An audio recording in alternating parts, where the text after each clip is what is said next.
Line ముగియబోతోంది. ఇప్పటికే హైదరాబాద్ లో 213 మంది పాకిస్తానీయుల్ని గుర్తించింది అధికారులు. ఇన్ఫాక్ట్ గుర్తించడం జరిగింది భారత ప్రభుత్వం. ఇప్పటి వరకు హైదరాబాద్ ను వీడారు 4 పాకిస్తానీలు. మిగిలిన వారు లాంగ్ టర్మ్ వీసాలపై ఉన్నట్టుగా గుర్తించింది అక్కడి ప్రభుత్వం.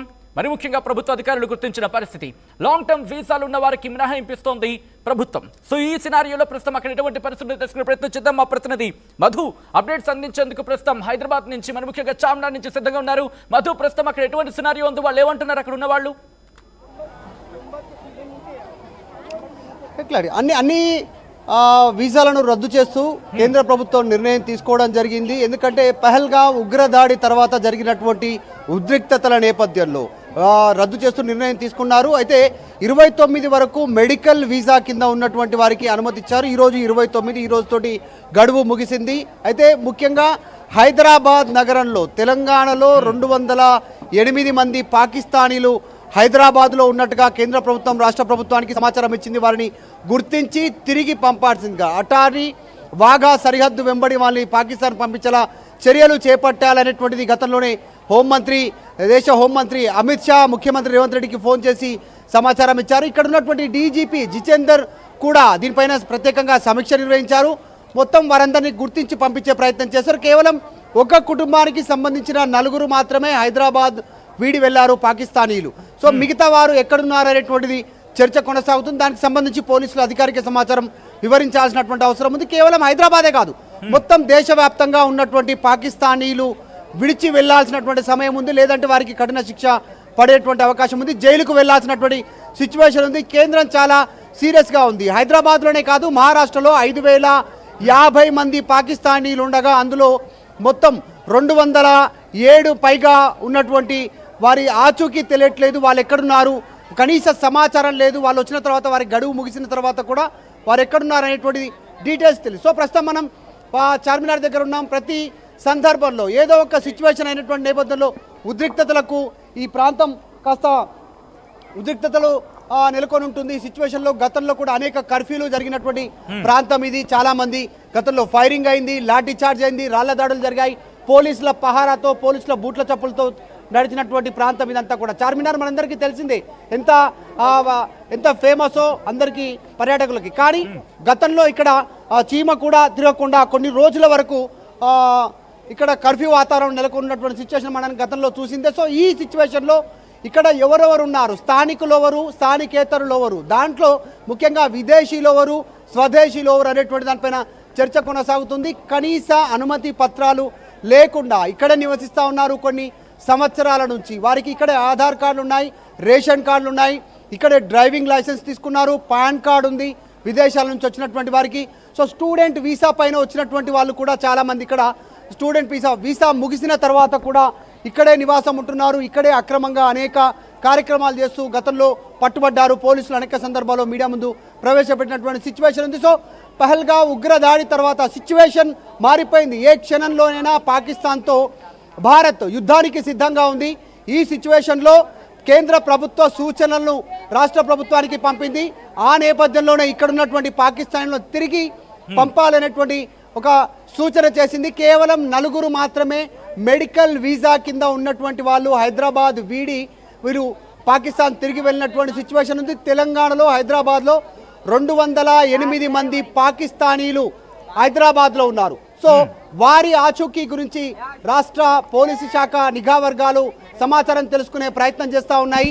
ఇప్పటికీ 536 మంది వాఘా సరిహద్దు దాటి పాకిస్తాన్కి సంబంధించినటువంటి అంబాసిడర్స్ వాళ్ళు తర్వాత ఇక్కడికి వచ్చినటువంటి వీసాల పైన వివిధ కార్యక్రమాల కోసం ప్రత్యేక వీసా కింద వచ్చినటువంటి వాళ్ళు తిరిగి వెళ్ళినట్టుగా భారత ప్రభుత్వం చెప్తా ఉంది. సో చాలామంది ఆచూకీ తెలియట్లేదు.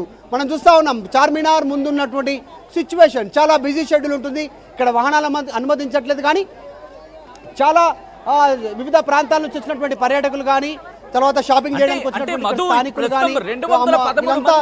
గుర్తించిన నేపథ్యంలో ఇప్పుడు కొంతమంది మాత్రమే 4-5 మాత్రమే అక్కడి నుంచి వెళ్ళిపోయారు, ఖాళీ చేశారంటూ చెప్తున్న నేపథ్యంలో ఎటువంటి సినారియో ఉండే అవకాశం ఉంది? మిగిలిన 213కి సంబంధించిన 4 తీసేస్తే అంటే దాదాపుగా 209 మంది. సో ఇటువంటి నేపథ్యంలో వాళ్ళందరికీ సంబంధించి అక్కడ వాటిని చెక్ చేసే ప్రయత్నం జరుగుతుంది, డాక్యుమెంటేషన్ లేకపోతే వాళ్ళందరూ కూడా లాంగ్ టర్మ్ వీసాల మీద ఉన్నారని భావించడం జరుగుతోందా? అధికారుల నుంచి ఏమైనా ఇన్ఫర్మేషన్ అధికారులు ఏమైనా ఇన్ఫర్మేషన్ షేర్ చేయడం జరుగుతున్న ఈ అంశానికి సంబంధించి? ఎగ్జాక్ట్లీ, అంటే కేంద్ర ప్రభుత్వం చాలా స్పష్టంగా చెప్తా ఉంది. ఇప్పటికే ఉన్నటువంటి వీసాలు అన్ని రద్దయ్యాయి. ఎలాంటి వీసాలు ఉన్నా కూడా కేవలం మెడికల్ వీసాకు సంబంధించినటువంటి విషయంలోనే ఈ రోజు వరకు గడువిచ్చారు. మంగళవారం 29, అంటే ఈ రోజు మాత్రం ఈ రోజు గడిచిన తర్వాత ఎవరు అక్రమంగా ఇక్కడ ఉన్నటువంటి నివసిస్తున్నట్టు తెలిసినా వారందరినీ జైలుకు పంపడానికి, చట్టపరమైన చర్యలు తీసుకోవడానికి రాష్ట్ర కేంద్ర ప్రభుత్వాలు సిద్ధమవుతున్నటువంటి సిచ్యువేషన్ ఉంది. ఈ నేపథ్యంలో పహల్గావ్ ఉగ్ర దాడి తర్వాత జరుగుతున్నటువంటి పరిణామాలపైన కేంద్రం ఆరా తీస్తుంది. కాబట్టి తెలంగాణలో ఎవరున్నారు అనుమతి లేకుండా విదేశీయులు, ముఖ్యంగా పాకిస్తాన్ దేశానికి సంబంధించినటువంటి వాళ్ళు అనేటువంటిది డీటెయిల్స్ తెచ్చుకుంటున్నారు. ఎందుకంటే పహల్గావ్ ఉగ్ర దాడి సంబంధించినటువంటి ఘటన తర్వాత హై అలర్ట్ జారీ చేసింది. కాబట్టి ఇక్కడ ఉన్నటువంటి కొద్దిమంది అడిగే ప్రయత్నం చేసింది కూడా. ఇందాక ఆర్టీవీ ఎక్కడి నుంచి వచ్చారనేటువంటి కొద్దిమంది చెప్పకుండా, ఎక్కడి నుంచి వచ్చారు అనేది చెప్పకుండా వాళ్ళు అనుమానాస్పదంగా ఉన్నటువంటి వాళ్ళు బయటికి వెళ్ళిపోయినటువంటి సిచ్యువేషన్ ఉంది. కొద్దిమంది యూపీ అని చెప్తా ఉన్నారు, కొద్దిమంది ఇతర ప్రాంతాలు అని చెప్తా ఉన్నారు. మేము ఇక్కడే ఉంటున్నాము, దాదాపు 2-3 సంవత్సరాలు అవుతుంది ఇక్కడే వచ్చి, మేము వెళ్ళలేదు మా ప్రాంతాలకి అంటున్నారు. కాకపోతే వాళ్ళ లాంగ్వేజ్ సింక్ అవ్వట్లేదు, భారతదేశానికి సంబంధించిన లాంగ్వేజ్ సింక్ అవ్వట్లేదు కొద్దిమందిది. సో మొన్న పాకిస్తాన్ ఉగ్రవాదులు మాట్లాడినటువంటి లాంగ్వేజ్ కూడా సేమ్ ఉర్దూ, హిందీ మిక్సింగ్ ఉన్నప్పటికీ కూడా డిఫరెంట్ లాంగ్వేజ్. ఆ లాంగ్వేజ్ ద్వారానే వాళ్ళు పాకిస్తాన్కి సంబంధించిన జాతీయులు అనేటువంటిది స్థానికులు గుర్తించారు. సో ఇక్కడ కూడా గతంలో ప్రభుత్వాలు చేపట్టినట్టుగా కార్డన్ సెర్చ్, ఒక్కొక్క కాలనీలను గెరావ్ చేయడము, దారులన్నీ మూసేయడము, పోలీసులు రాత్రిపూట ఇంట్లోకి వెళ్ళడము, వారి అనుమతి పత్రాలు, వారి ఆధార్, అడ్రస్ ప్రూఫ్స్ ఏమేం చేస్తూ ఉన్నారు వాటన్నిటిని సెర్చ్ చేయాల్సినటువంటి పరిస్థితి ఉంది. గతంలో లాగా కార్డన్ సెర్చ్ లాగా రేపు ఫ్యూచర్లో మరో కొన్ని ఉగ్రదాడులు జరగకుండా దేశంలో ఎక్కడా కట్టు చేయాలంటే ఇట్లాంటి దేశవ్యాప్తంగా కార్డన్ సెర్చ్ లాంటివి ఏర్పాటు చేయాలన్నటువంటి ఆలోచనను ప్రభుత్వానికి గుర్తు చేస్తూ ఉన్నారు ప్రజలు. సో గతంలో కూడా జరిగింది హైదరాబాద్లో ఈ రకంగానే. అలా దొంగతనం చేసినటువంటి వాహనాలు, అక్రమంగా వ్యాపారం చేస్తున్నటువంటి వాళ్ళు, విదేశాల నుంచి వచ్చి అక్రమంగా నివసిస్తున్నటువంటి వారు, వీరందరినీ గతంలో గుర్తించేవారు పోలీసులు. సో ఇప్పుడు ప్రజెంట్ కార్డన్ సెర్చ్ లేదు హైదరాబాద్లో. సో ఈ అంశం పైన స్థానికులు కోరుకుంటున్నారు వారిని గుర్తించాలి అనేటువంటిది. ఇంత పెద్ద నగరంలో ఎవరు ఎక్కడ ఉంటున్నారు, ఎంతమంది ఉంటున్నారు మధు, అంటే ఇప్పుడు ఇంకా టైం ఉంది కాబట్టి, డే లాంగ్ టైం ఉంది కాబట్టి ఈ రోజు పూర్తిగా డేట్ అయిన తర్వాత రేపు రంగంలోకి దిగబోతున్నారు అధికారులు. రంగంలోకి దిగి ఎవరెవరు ఎక్కడెక్కడ ఉన్నారు వాళ్ళ డీటెయిల్స్ అన్ని సేకరించడం కావచ్చు, లేకపోతే ఆల్రెడీ ఇన్ఫర్మేషన్ ఉంటుంది. 213 మందిని గుర్తించారు, అందరూ 4 వెళ్ళిపోయారంటే కనుక మిగిలిన 209 మందికి సంబంధించి ఆ డేటా కావచ్చు, ఇన్ఫర్మేషన్ కావచ్చు, పోలీసుల దగ్గర కావచ్చు, అధికారుల దగ్గర కావచ్చు పూర్తిగా ఉంటుంది. సో ఇటువంటి సినారియోలో రేపటి నుంచి మీరన్నట్టుగా ఈ కార్డన్ సర్చ్ కి సంబంధించి రంగంలోకి దిగే అవకాశం కనిపిస్తోంది అధికారులు. ఎగ్జాక్ట్లీ, ఎందుకంటే చాలా సీరియస్గా తీసుకుంటున్నారు. ఇది భారత్ ఆత్మ పైన జరిగినటువంటి దాడిగా నరేంద్ర మోదీ అభివర్ణిస్తూ ఉన్నారు. కాబట్టి ఎక్కడ మూలాలున్నా, పాకిస్తాన్ మూలాలు ఉన్నటువంటి వారిని, ఉగ్ర మూలాలు కలిగి ఉన్నటువంటి వారిని వదిలేది లేదు అంటూ చాలా స్పష్టమైన ఆదేశాలు ఇచ్చారు. సార్ పాకిస్తాన్ హై కమిషన్ ఇక్కడ ఉండొద్దు అనేటువంటిది ఆదేశాలు ఇచ్చింది కేంద్ర ప్రభుత్వం. వ్రాతపూర్వకంగా వారిని కూడా ఖాళీ చేసి వాఘా సరిహద్దును దాటి నిన్న వారిని పాకిస్తాన్ పంపించినటువంటి సిచ్యువేషన్. పాకిస్తాన్తో పూర్తిగా భారత్కు సంబంధాలు దాదాపు తెగిపోయాయని చెప్పవచ్చు. ఇప్పటికే సింధు నది సంబంధించినటువంటి జలాల ఒప్పందాన్ని రద్దు చేసుకున్నారు. సో ఈ రకంగా ముందుకు వెళ్తా ఉన్నటువంటి సిచ్యువేషన్. యుద్ధానికి సిద్ధమవుతా ఉన్నారు, యుద్ధ ట్యాంకులు సిద్ధమవుతున్నారు. ఆర్మీ జవాన్లకు సంబంధించి ఇప్పటికే సెలవులు రద్దు చేస్తూ అందరినీ డ్యూటీలో రిపోర్ట్ చేయాల్సిందిగా చెప్పారు. అమెరికా, ఇజ్రాయెల్ ఒక్కసారి చూడటం జరుగుతోంది. కొంతమంది మొత్తం వాళ్ళ సామాన్లు సర్దుకొని బయలుదేరుతున్న సందర్భం మనం చూస్తున్నాం. ఉత్తరప్రదేశ్ లాంటి ప్రదేశాల్లో